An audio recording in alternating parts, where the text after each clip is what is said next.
Hello students, Shrimati Mohini देवी Tapadia girls college Jaswantgarh के इस YouTube channel पर आप सभी का हार्दिक स्वागत है। हम पढ़ रहे हैं कॉर्पोरेट अकाउंटिंग और कॉर्पोरेट अकाउंटिंग में हम पढ़ रहे हैं वैल्यूएशन ऑफ शेयर्स, अंशों का मूल्यांकन। तो अब तक हमने अंशों के मूल्यांकन चैप्टर में अंशों के मूल्यांकन की विधियों के बारे में पढ़ा। आज की क्लास में हम बात करेंगे अधिकारों के मूल्यांकन की। अधिकारों का मूल्यांकन, वैल्यूएशन ऑफ राइट्स। अगर कोई कंपनी अपनी अंश पूंजी में वृद्धि करने के लिए अंशों का निर्माण करती है तो उन अंशों को खरीदने का जो पूर्व क्रय अधिकार होता है वह विद्यमान अंशधारियों को होता है और ऐसे अंश अधिकार अंश कहलाते हैं। उदाहरण के तौर पर मान लीजिए कि एक कंपनी है एक्स लिमिटेड जिसका कोई जिसका विद्यमान अंशधारी है। जब कंपनी के प्रारंभ में जब अंशों का निर्माण किया था तो उन अंशों को ए ने खरीदा था, तो ए कंपनी का विद्यमान अंशधारी है। और एक दूसरा कोई व्यक्ति है बी जिसने एक्स लिमिटेड के अंश नहीं खरीदे थे। तो जब एक्स लिमिटेड ने अपना व्यापार प्रारंभ किया था और जो सबसे पहले जब पूंजी का निर्माण किया था पूंजी प्राप्त करने के लिए, तो उस समय ए ने एक्स लिमिटेड के कुछ अंश खरीद लिए थे। अब वर्तमान में ए जो है वो कंपनी का एक्स लिमिटेड का अंशधारी है, ये विद्यमान अंशधारी है, वर्तमान अंशधारी है।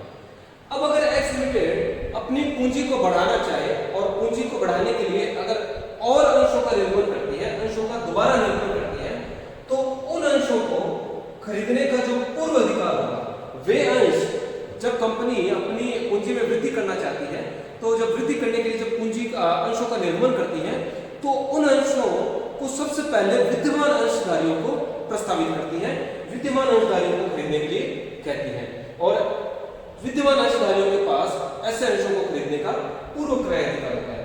तो कंपनी ने जब पहले अंश निर्माण किए थे तो ए ने अंश खरीदे थे, ए कंपनी का विद्यमान अंशधारी है।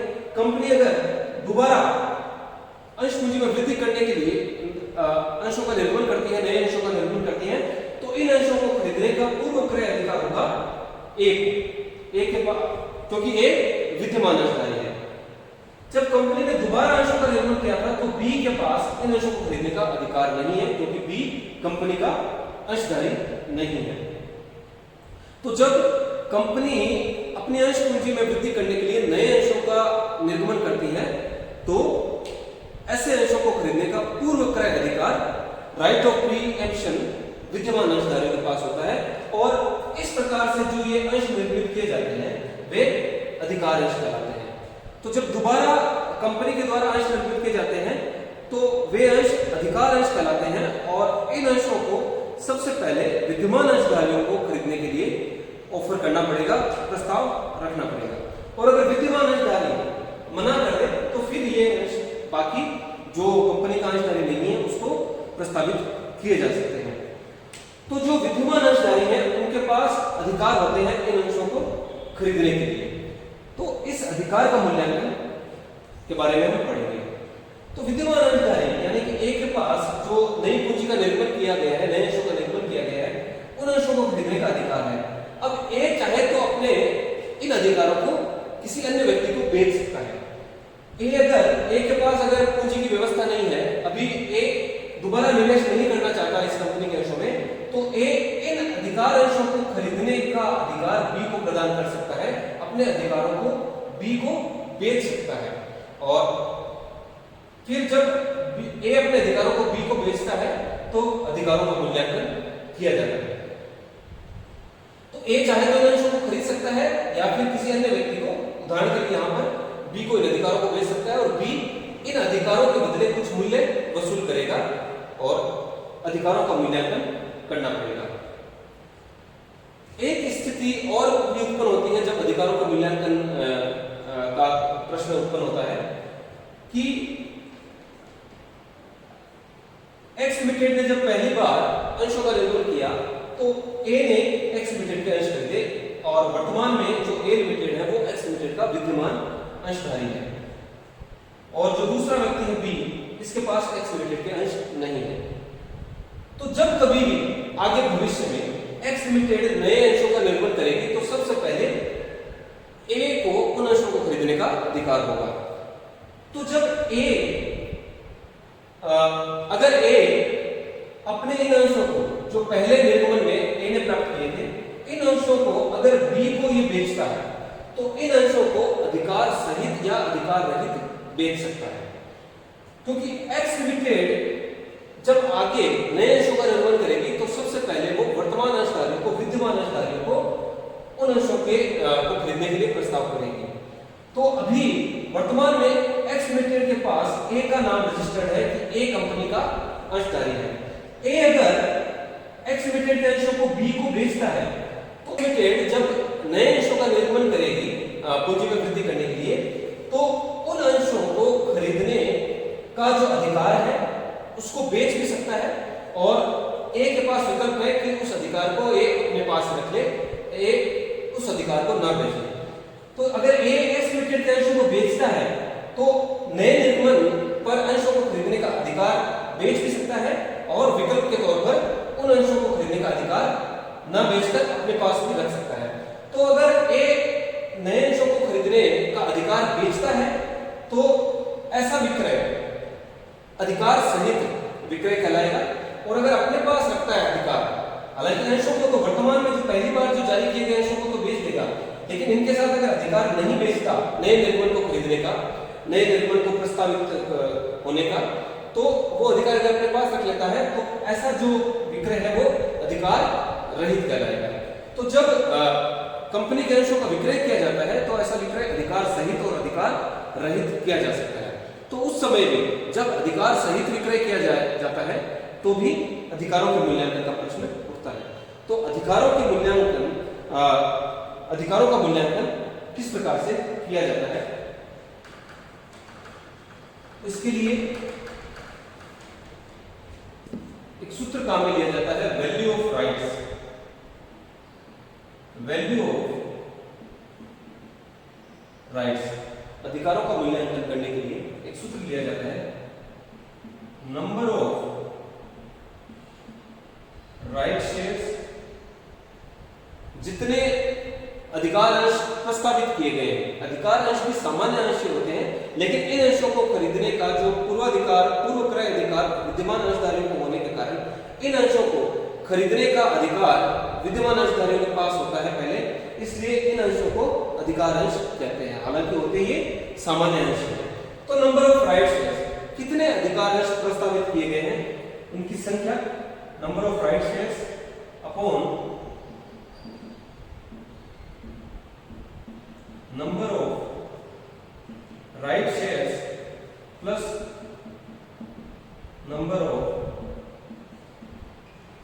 Existing shares.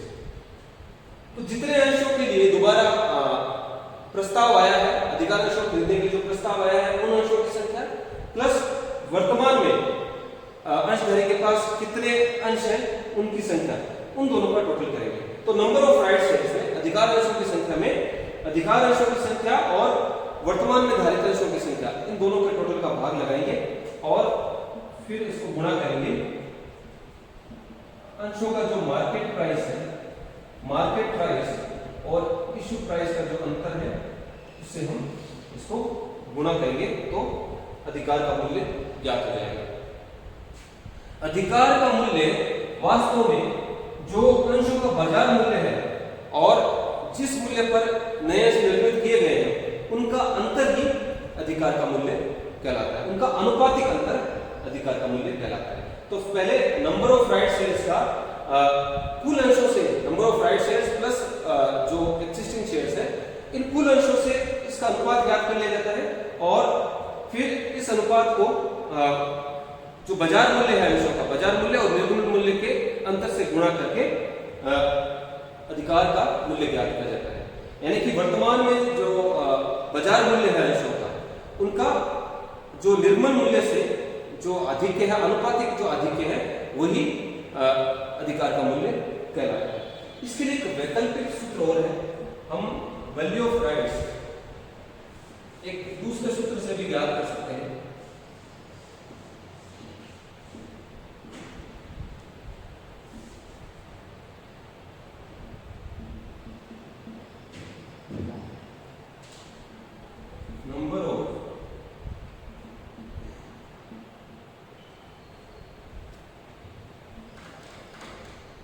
दूसरे सूत्र से हम इसको ज्ञात कर सकते हैं। इसके लिए हम market price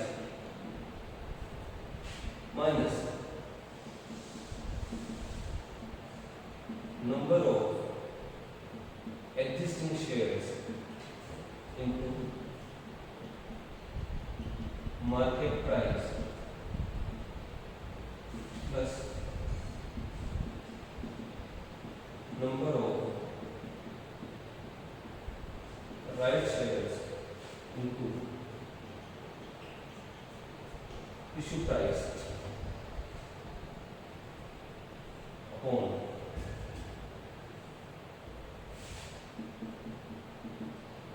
number of right shares plus number of existing shares.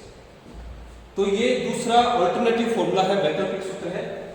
Market price में से हम घटाते हैं जो वर्तमान अंशों की जो संख्या है, वर्तमान में जो धारित किए हुए अंश है उनकी संख्या को हम मार्केट प्राइस से गुणा करके उन अंशों का बाजार मूल्य ज्ञात कर लेते हैं और उसमें हम जो अधिकार अंश निर्मित किए गए हैं और जिस मूल्य पर निर्मित किए गए हैं इश्यू प्राइस उससे गुणा करके जो अधिकार अंश है उनका निर्गुण मूल्य ज्ञात कर लेते हैं। तो वर्तमान अंशों का बाजार मूल्य और अधिकार अंशों का जो निर्गुण मूल्य है उन दोनों का टोटल कर लेंगे तो अंशों की जो कुल संख्या है उसका मूल्य ज्ञात हो जाएगा और इसमें हम अधिकार अंशों की संख्या और विद्यमान अंशों की संख्या इन दोनों के योग का यानी कि कुल अंशों की संख्या का भाग लगाकर प्रति अंश मूल्य ज्ञात कर लेंगे।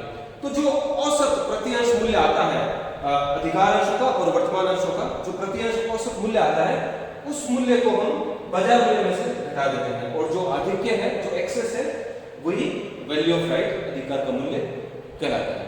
तो इस प्रकार से अधिकारों का मूल्य ज्ञात करने के लिए दो सूत्र हैं, विकल्प के रूप में इन दोनों में से किसी भी सूत्र को काम में लिया जा सकता है। तो आज की क्लास में इतना ही। मैं आशा करता हूं कि आज की क्लास में हमने जो पढ़ा आपको अच्छे से समझ में आया होगा। इस वीडियो को लाइक कीजिए, शेयर कीजिए, हमारे YouTube चैनल को सब्सक्राइब कीजिए। धन्यवाद।